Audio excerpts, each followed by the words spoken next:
Kent Adams here with the Pulse of Spokane, and I hope you are having a good day. Wishing for some more warm weather coming up as well, right? This is becoming, here we go again, campaign season. Sign-ups to register with the state and local offices is in May. That's not too far off, believe it or not. And we have a primary in August and a general election in November. And primarily for local city council races and things like that this time. It's not the big presidential or governor race or whatever. But remember one thing, will you, that I've learned over the years: all politics are local. We may hear about something at the federal level, even at the state level, but where we really need to take a stand and be involved is local politics. And that's our county commissioners, that's our city councils, whether it be the Spokane Valley or Spokane City or any of the other cities in our area. And I have a guest today who's going to run for city council, and we'll talk with Mike right after this.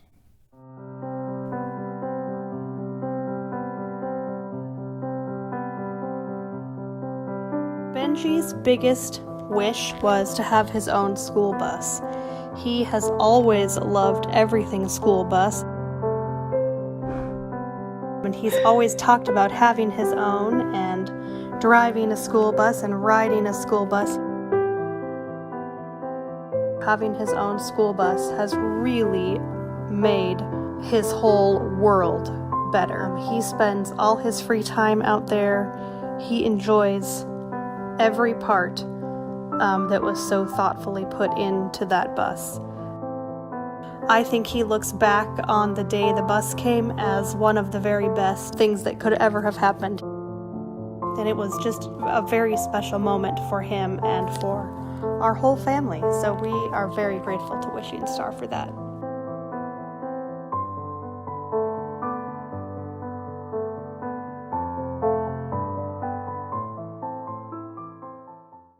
Well, I have candidate Mike Lish right here.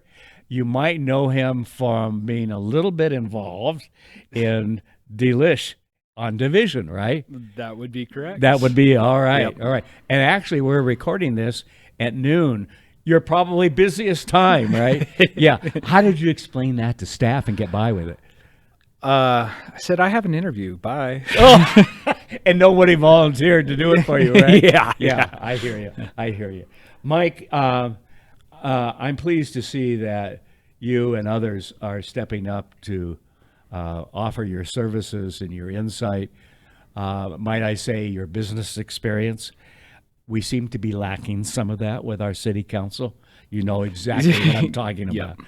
Okay. You know what it's like to keep a business going and have to pay the bills and staff and all of that. Yep. And unfortunately, a lot in government today, especially at the local level, it's taxpayer money, so it doesn't affect me directly.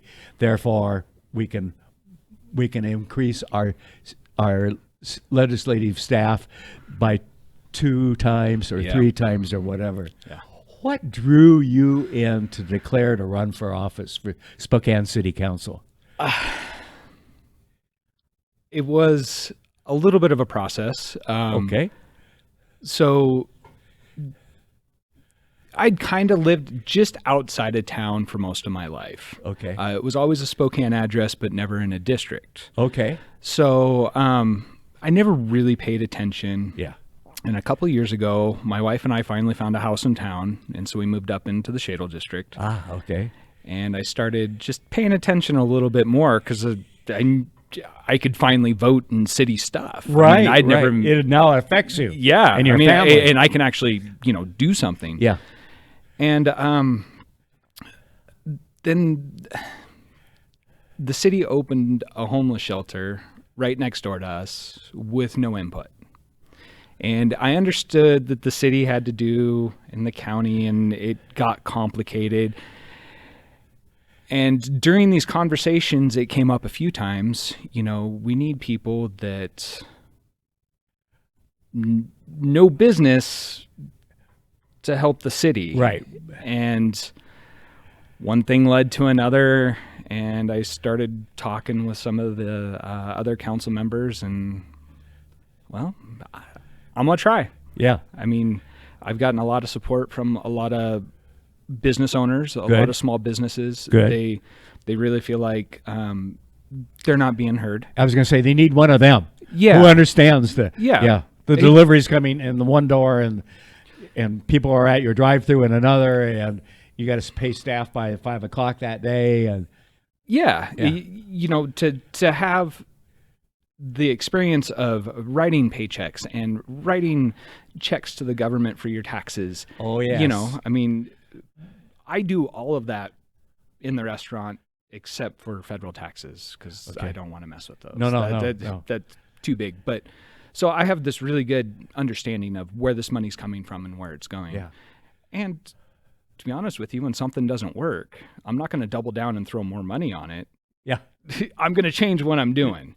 And I think that's some of those things that our council is missing right now, is not afraid to shift directions or take another look or even just have hard conversations. It's gotten so lopsided. Yeah. And it's tough. It's tough to get heard, I think, too, because one side has the majority right now and controls the purse strings, if you will. Yes. Okay. And you look back to what, the last 3 or 4 years, staff alone is doubled basically. And they've added a spokesperson and so forth. Yeah. I mean, just all of that. I mean, do they really need all of that? Yes, probably to control things, right? Yeah. Yeah. You know, and I understand some of it, but when you look at it too, it looks like a lot of the positions are redundant with the city itself, and so I don't. So, how many redundant positions do you have at work? None. Yeah, because yeah. that's not how You can't operate that way, can you? No, you Yeah. can't. So yeah, I mean, there's things that can be changed. Did you start with the business, your current business? Yeah. So my dad and my mom and my dad's best friend opened the restaurant in '98. Okay. In December of '98, I graduated in June of '98.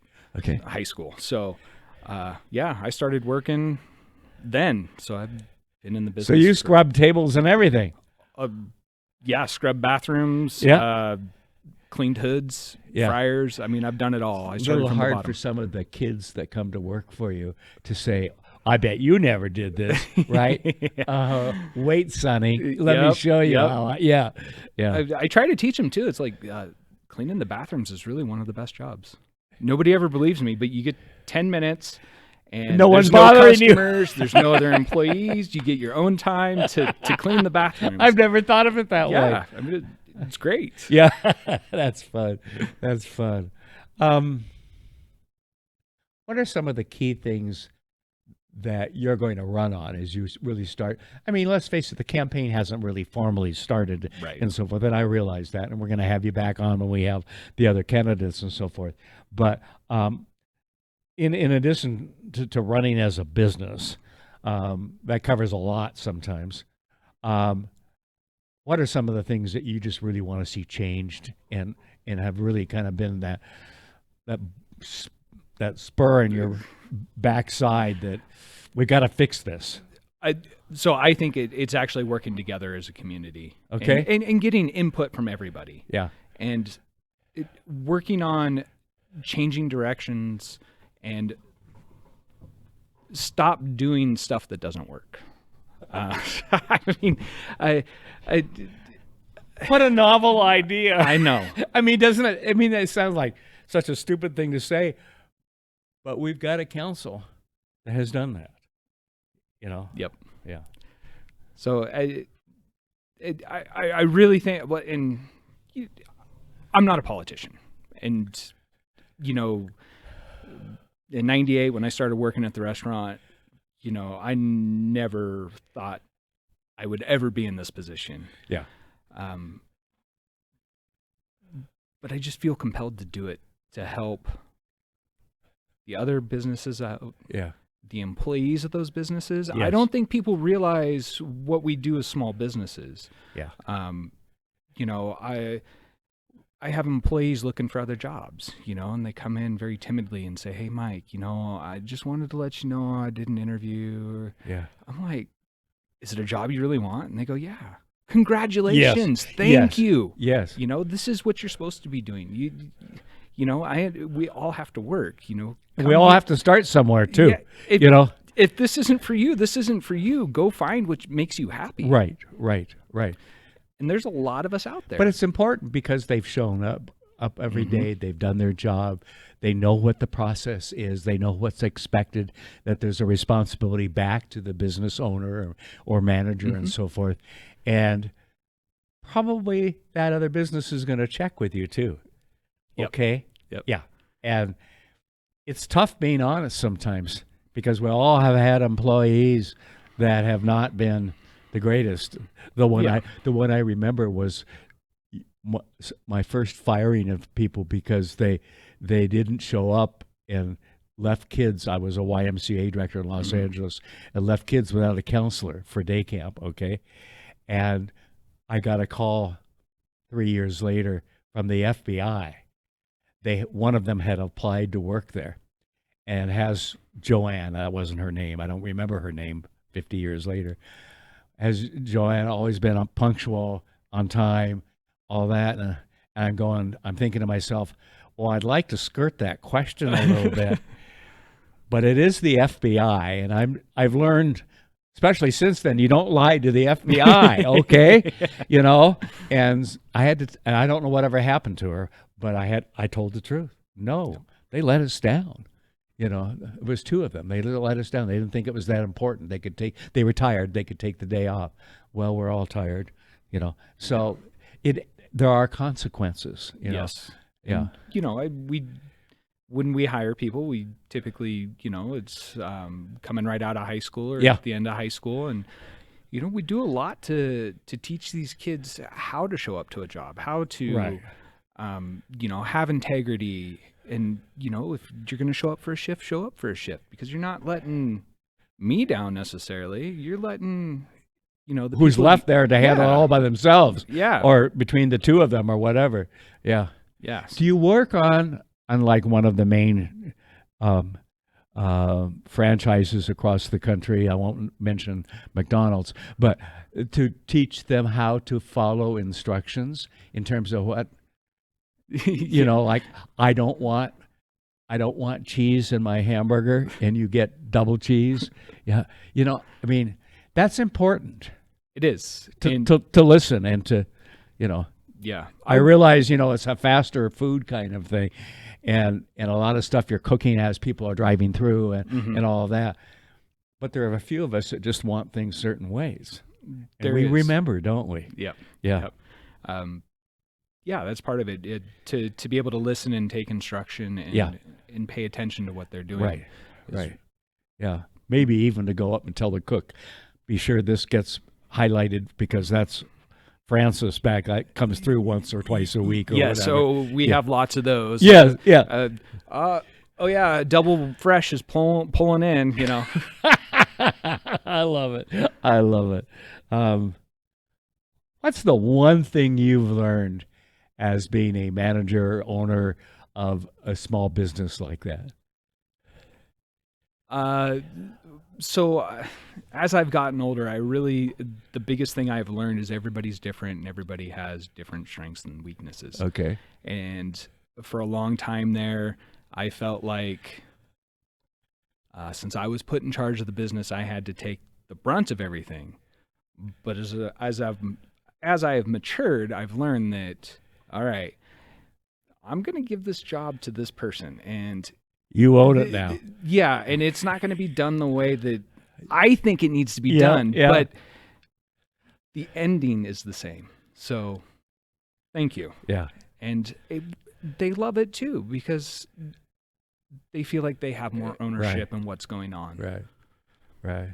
So what else is on your agenda for updating the city council for those of us that are in business? I would like to make sure that the city council doesn't try to put any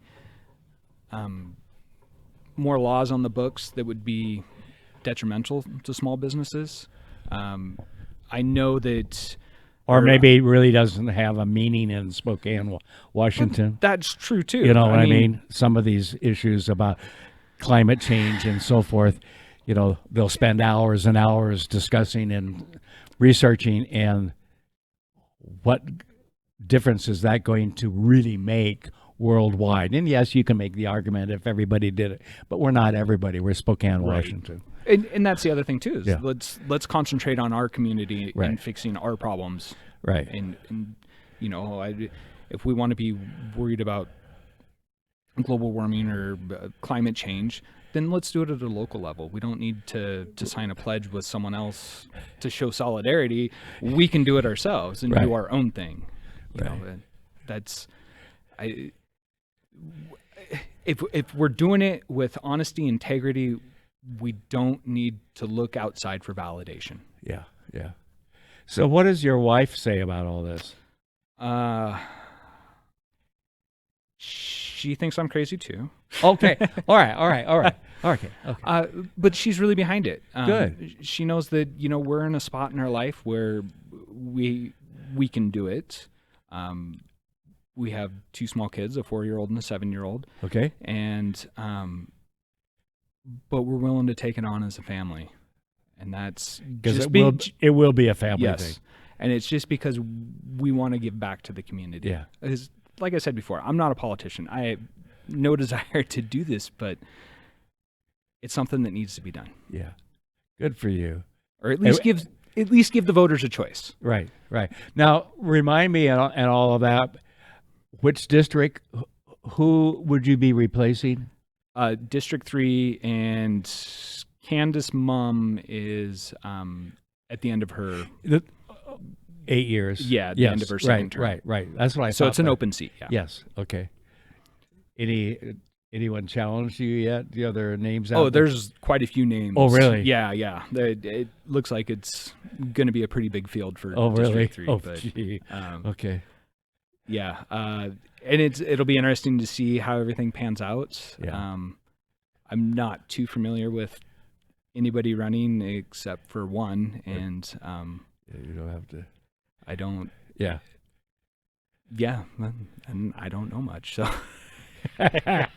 Yeah, but what you know is what we need. Okay, from a very practical point of view in running a successful business. And you were telling me earlier that, yeah, it's tougher times, but you're getting by. Yep. And that's important. And fortunately, you're on the drive-through side of things, where some restaurants have had to really switch their plans, Yeah. and run things out and so forth. You've got the drive-up window, and so you start Thank off. goodness. Yeah, you start off ahead, and there are others out there who have, and I think I mentioned it to you. I almost hate to ask the small business owners how things are going, because I got too many moist eyes when I Yep. would ask that, and how they're getting by, Yeah. and so forth. And we got to get back to open. I think we're getting close right now. I get that feeling. Do you get that feeling out there that in the next few weeks maybe something? I don't know if I'm getting that feeling or if it's just everybody getting antsy. Well, it may be that. Well, I've said for a couple months, I think we're at a point where if we don't really see things change, I think the public may just change it. You know what? And I've had no one say you're crazy. They said that may happen. One of the other things we've had a Dr. David Line from EWU on, who literally has spent times. The first time I met him, it was remote because he was working with the Native Americans down in New Mexico, and which is a closed society. So they spread things very easily and so forth. But he was working with them. And last time he was on, he was actually sitting where you were a few weeks ago. And I said, well, with the vaccine getting out there and everything else, do you think we'll be able to start opening up the community more, and that there'll be enough people vaccinated? And I would say this is probably the beginning maybe of February when he was in. And he said he thought things would really start to change by mid-March, which is a good sign. I'm seeing that locally and nationally in terms of the number of people who have gotten vaccinated, including myself. I last week, just about a week ago, got the number 2 vaccine. It was a little harder than number 1. Okay, they're right about that. Okay, but you start looking around and people 50 and over now are getting them and so forth, and that is really going to make a difference out there. I heard yesterday CDC or whatever it was that I can now go places and have family over and so forth. Same with my wife and family, and so I think we're getting there. But I think there's a lot of built-up frustration out there. I gave Kate Hudson a bad time the other day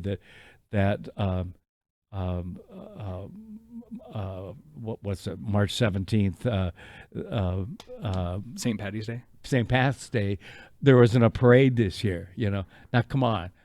What's wrong with marching down the street, especially with a mask on and so forth? Well, it wasn't their decision. I get that. And there were certain things that said we couldn't get a permit and so forth.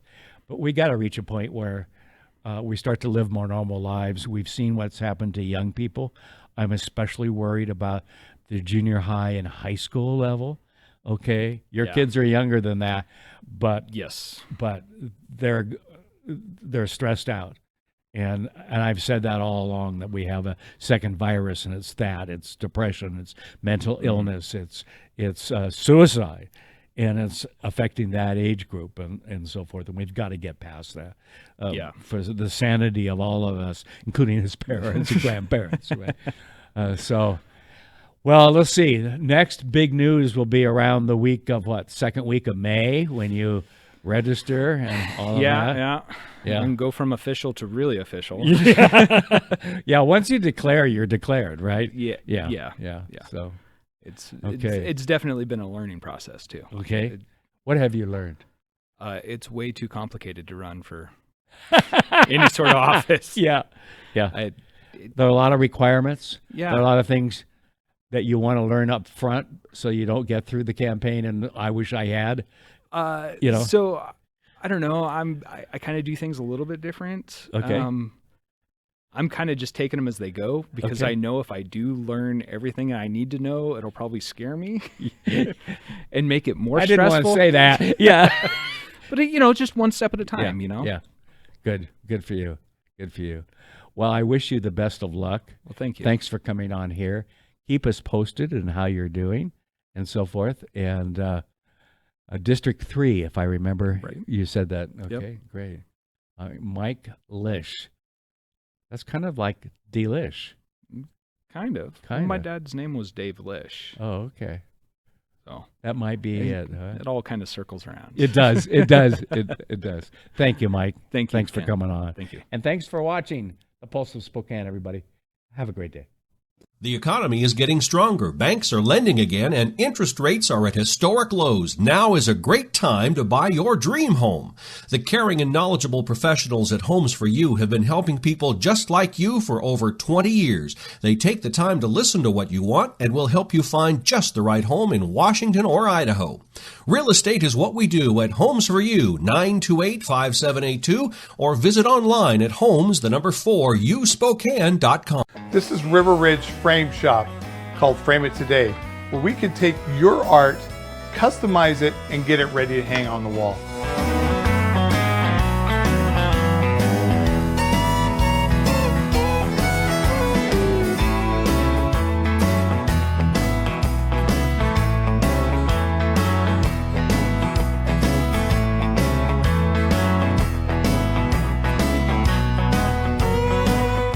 Here at River Ridge Hardware, 2803 West Garland.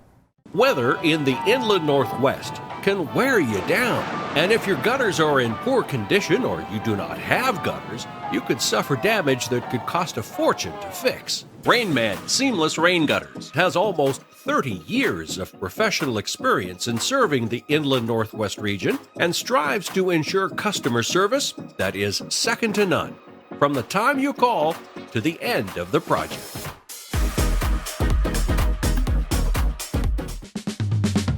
Thanks for watching this episode of The Pulse. We are where you are. Check us out on any of these other platforms as well as our website. This show is sponsored by Local 29 Firefighters Union, Homes for You, and Apex Cannabis.